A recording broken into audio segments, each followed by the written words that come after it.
everybody, Questwise here, just come back with another video.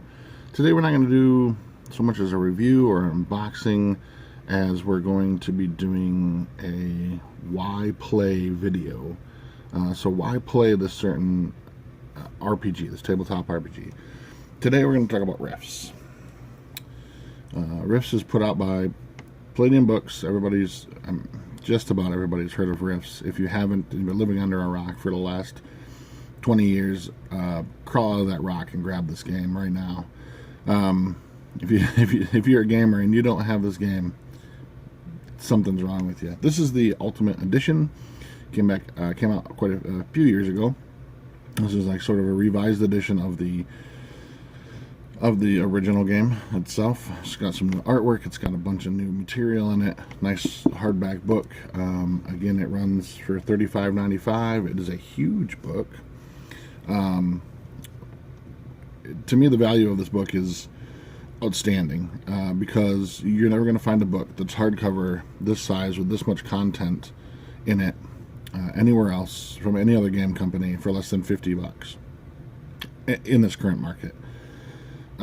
Palladium's always put out some amazing material and has done it for a very, very decent amount of money, and I really appreciate that from the guys over there. They do a lot of work to making sure that they give you the best quality at a reasonable price. But that's not what this is about. Today we're going to talk about why you should play Rifts. Why Rifts? There are plenty of other videos out there who talk about what Rifts is and what's in it and what you can play and the game mechanics and that kind of stuff. Today I'm going to talk to you about why you should play it. What's in it that should make you as a gamer, as a tabletop gamer, want to play Rifts. So first things first, this game incorporates a multitude of different things. It incorporates action, it incorporates drama, it incorporates intrigue. So for your murder hobo players out there who just want nothing more than to do combat, there's tons of that ability in here. Fighting demons and aliens and otherworldly creatures, fighting against the big bad coalition, or if you're playing the coalition, and we'll get to that in a minute, fighting against the evil onslaught of inhumanity and magic. It's a post-apocalyptic world that has mixtures of fantasy, has mixtures of science fiction in it, has elements of horror, survivalism. It's all in here. It's a very interesting system. Again, like I said, I'm not going to go into really what Rifts is, because there's plenty of videos out there. And in fact, I will link a video, one of my favorites, in the explanation of what Rifts is, by Tabletop Gaming with Juce, and I'll put that in the description below. So if you want to check out what Rifts is, go check out his video, please. One of my favorite descriptions of what Rifts really is. What I like about Rifts is it's a twofold sort of game. In Rifts, you have a world. One of the major world superpowers is known as the Coalition, and they have the preeminent amount of technology and nanotechnology and cyber technology, and their mission is to rid the world of magic and all these things that have sort of invaded Earth and its space. And so they've put together a militaristic society in order to root out things like creatures from other realms, other planets, to weed out magic users and potential other dangers that threaten humanity, the pure humanity, as it were. So you can play from that aspect, that angle, almost like the Empire from Star Wars. You can also play one of those other people, those sort of sub-humanity. And you can play humans that are just sort of normal humans, and it's cool to play the underdog sometimes. Humanity is really at a loss in this game. It's really the lowest of the low on the food chain. Because there are so many strange creatures coming through the rifts, and there's so many strange powers that now hold eminence and places of the earth, such as the Blagorthian slavers in Atlantis, which has arisen again. They are at the sort of lower tier of any sort of technology and need technology in order to survive. or to root out secrets of how to deal with technology and these evil creatures to survive. So you can play as that side as well. You can play as there's one other creature. You can play as a dragon. You can play as a DB, which is a dimensional being. A being has come to Earth through a dimensional rift, which is the title, Rifts, and has found a new home here, whether by design because your homeworld was dying or by mere accident. So there's a myriad of different things that you can play in Rifts, and I really appreciate the game. There's a lot of intrigue involved in this too. If you want to play a game in which you deal with political issues and you deal with the layers of government and intrigue and spies and espionage, you can do that in Rifts as well too. And the main book has just about everything you could ever want to do, but then there are tons of world books and source books that add millions, literally thousands of other new options and stuff as well too. So you can play in a very intrigue type setting if you'd like. Like again, as I said before, there's action for the people who want just pure combat.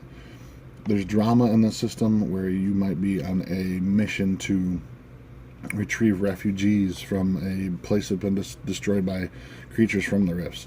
So there's that aspect of sort of saving humanity or saving the Earth itself and the people who live here. I love the fact that in any role-playing game itself, but especially in Rifts has a great background already, entwined in the book itself. It has a great history of the build-up to how the Rifts got here and how everything kind of fits together in here, as far as like different things you can play, like whether it be the coalition forces or be some other kind of thing. There's a great history behind this, but what's really great about this is that the role-playing game is yours to make. It's yours to develop. It's your story to tell. So you and your players get together, and you can change the entire course of humanity. The great thing also about Rifts and any of the Palladium products is that they all intertwine very, very well. And there are conversion books to make older, other games meld into this. You want modern day zombies in Rifts, there's a conversion book for that. There's, you want to do a vampire hunt, there's a source book for that. There's everything you can do for that, those kinds of things. So no matter what direction you want to take your story, whether it be to outer space, there's even a source book for that as well too. If you want to adventure in Japan, or you want to adventure in England or Africa or South America, or just most of the main core book takes place in North America because that's where the coalition is sort of founded. But there are source books for any of that kind of stuff, and you can take your game to any realm you want it to be. If you want to travel the world, you can go from country to country and experience what the Rift world is like for them as well too. That's what I really love about the system. It's very, very flexible. You have tons of choices, but not overly complicated. There's not a lot of rules that make things super complicated. One of the things I really appreciate about the guys from Palladium is that they lay out things very, very well. So when you're creating a character, if you have no idea what you want to play, you can randomly generate just about anything you want. If you have some idea of something you want to play, it's laid out in such a manner in here that you can do it quickly and you can do it efficiently, and it makes sense. It's intuitive the way the system works. The game rules themselves, the dice mechanics, again, super, super easy. The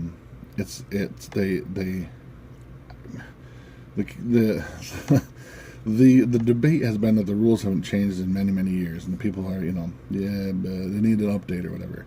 I disagree. I think the rules are perfect the way that they are. They do. It does take some, if you've been playing D20 games your entire life or D6 games your entire life, it is a different system. While it uses the same dice as the other games, it does roll things differently, and it does take a little getting used to. But once you get the hang of it, I think that this game rolls and works very, very well. And the rules are very finely designed in that they cover any game, Rifts included, but Heroes Unlimited or Palladium Fantasy or whatever direction you want to take, whatever game book that you want to take. The rules are similar enough that you get a nice feel and a nice comfort level with that. You can switch to any sort of genre you want, or with Rifts, melding everything into one game that you want, and you can do it comfortably without a ton of restructuring and relearning all the rules as you go. Another thing I really like about Rifts, I get sidetracked a lot. I get sort of distracted. I have what I call adult onset gamer ADD. Sometimes I want to play fantasy. Sometimes I want to play science fiction. Sometimes I want to play horror, and that can change on a daily basis. It can change by week to week. Rifts has it all. Rifts includes all that stuff in there. So that if I feel like I want a little bit more of a fantasy type game, I can provide that. If I feel like I want to play in or run a more science fiction geared, high-tech themed, giant robots, cyber technology, Rifts gives me that ability. If I want to do a more horror themed game with dark demons and strange creatures and zombies and necromancers, Rifts gives me that ability. I can do that all with this one game.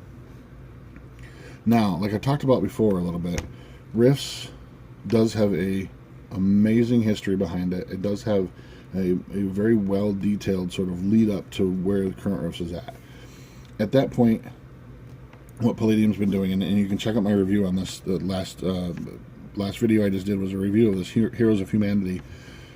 This is the guys at Palladium pushing the timeline of Rifts forward.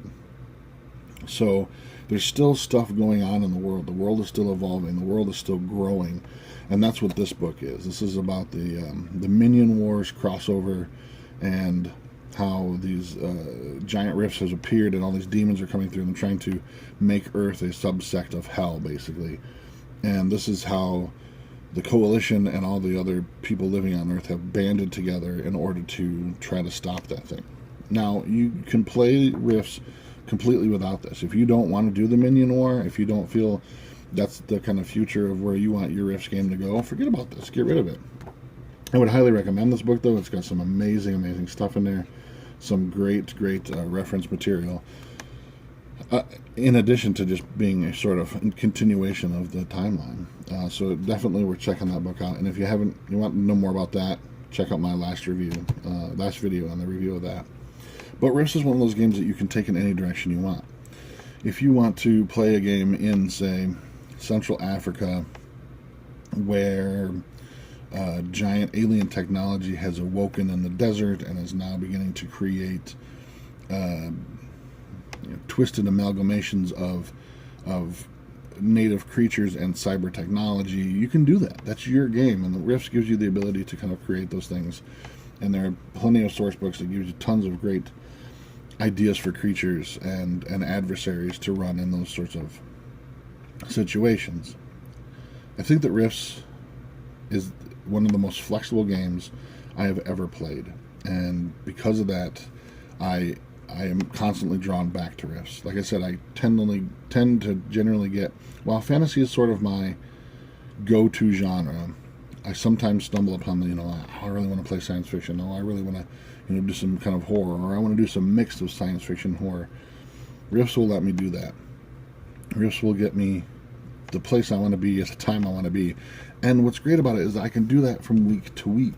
So if my players say, hey, we're really kind of feeling in the mood for a little bit more of a fantasy story, I can take the current whatever scenario we're running or kind of where we're at in our campaign, and I can change that in such a way that I can sort of meld in those ideas, those science fiction horror things. So if we're doing more of a, let's say, a more of a fantasy type setting set in in England at the time, and we're exploring sort of the Arthurian legend of the past in this sort of this fantasy type of setting with fey creatures and stuff. And the players say, hey, I really, we're kind of itching for a little bit more science fiction. We want a little bit more of like a cyber technology espionage thing. Cool, I can do that, and I can set that in any place. We can leave England and go to Japan, where that's a really high technology place, or I can weave it into right there in England as well too. I can have a rise of a coalition forces arrive, or they've sent in some cyborgs in order to infiltrate whatever, and I can do that on the fly. I can do that from session to session, and that's what I really love about this game. What else is there to say about this game? If you don't have it, go get it. This game is amazing. And again, for the price point, you can't beat it. The interior is beautiful. There's everything. There's artwork. I mean, color inside the cover. There's some amazing, again, back cover, completely different artwork. Most of the artwork in line, in text, is going to be black and white, but amazing. I love this art style. There are color plates and stuff in here as well. I really do. I've grown to love the sort of black and white art style, though. But there's some amazing artwork in here, color plates and stuff in there as well. Go get your Rifts. Go pick it up. Just stop what you're doing right now. I'll wait for you. Go order a copy of Rifts. Go down to your local game store, pick up a copy, come back, and we'll start back up again. I can't say enough about this game. I love this game. I love to mix weird things together. Our current group that we just started last week is actually, we started playing Heroes Unlimited, when I've used ideas from Rifts and I've sort of incorporated them into their first big bad guy. They haven't quite met him yet. They're kind of on his trail, and they don't really know much about him, but they will soon find out. And if you're a player in my group, spoiler alert coming up, so stop watching now. But I got the idea for the villain from Rifts, and he's actually coming from that time period, and sort of he's found a way back to modern day Earth, and that gives me more options there too. If we want to stay on Earth and do some more superhero type things, we can. And if we want to take the game into the Rifts universe, I'm going to leave that option open to them as well too, and create a way, story wise, in game, in the narrative of a way for them to do so.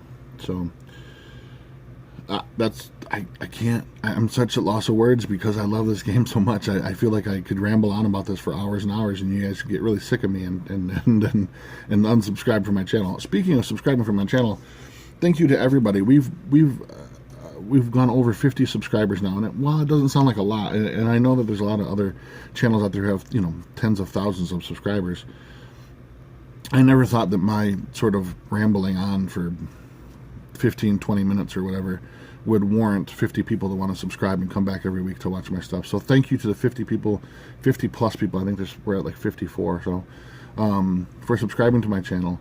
I'm working on getting some Questwise swag, so that if we ever reach 75 people, I'm going to give some free stuff away. So spread the word, spread the videos, share my stuff, like the page, tell your friends to subscribe. And once we reach 75, I'm going to give away some free stuff, some t-shirts, hats, stickers, whatever. I haven't figured it out yet. But I guess that's it for today. So until next time, I'm Questwise, and we're out.